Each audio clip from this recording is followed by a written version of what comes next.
महामाई के सभी भक्तजनों को ऐसा यश टाइगर शर्मा का प्यार भरा नमस्कार। चैती दुर्गा पूजा के शुभ अवसर पे राइटर मिस्टर रंगीला बॉय का लिखा हुआ बेहद प्यारा सा भजन भेंट करता हूँ और कहता हूँ कि यूं तो जिंदगी में कभी खुशी कभी गम होते हैं, यूं तो जिंदगी में कभी खुशी कभी गम होते हैं। माँ रानी के नाम पे तालियां वही बजाते हैं जिनके बाजुओं में दम होते हैं, दम होते हैं। बोलो बोलो दुर्गा मैया की।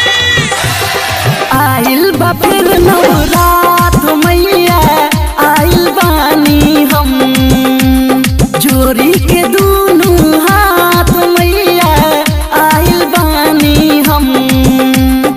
आइल बा फिर नवरात मैया, आइल बानी हम जोरी के दोनों हाथ मैया, आइल बानी हम।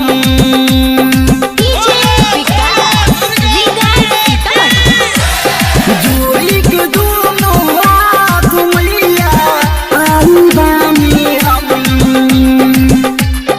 आइल बा फिर नवरात मैया, आइल बानी हम।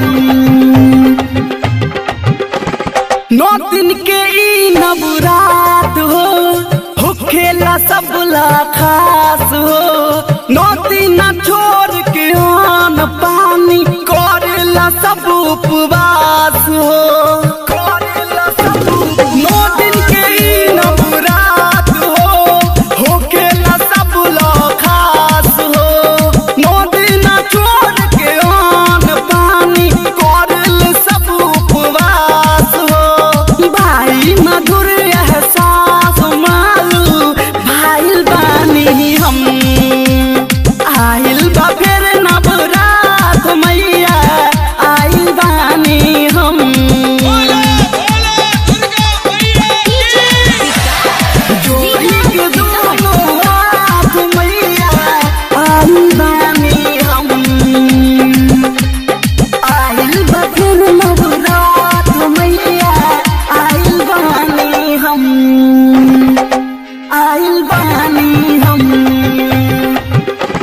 सुती त तोरे नाम हो, उठी त तोरे नाम हो। तोरे पमन कुर्बान हो मैया, तोरे में बसे परान हो। तोरे में बसे सुती त तोरे नाम हो, उठी त तोरे नाम हो। तोरे पमन कुर्बान हो मैया, तोरे में बसे परान हो। करेला फिर जयकार हो मैया, आइल बानी हम। आइल बा फिर नवरात मैया, आइल बानी हम।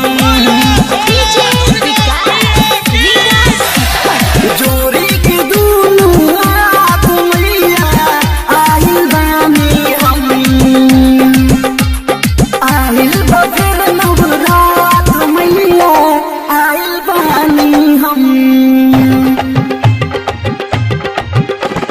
भक्ति में होके मगन हो, साली मुकेश के संग हो। नामो टाइगर शर्मा है मैया, काइल तोहर भजन हो।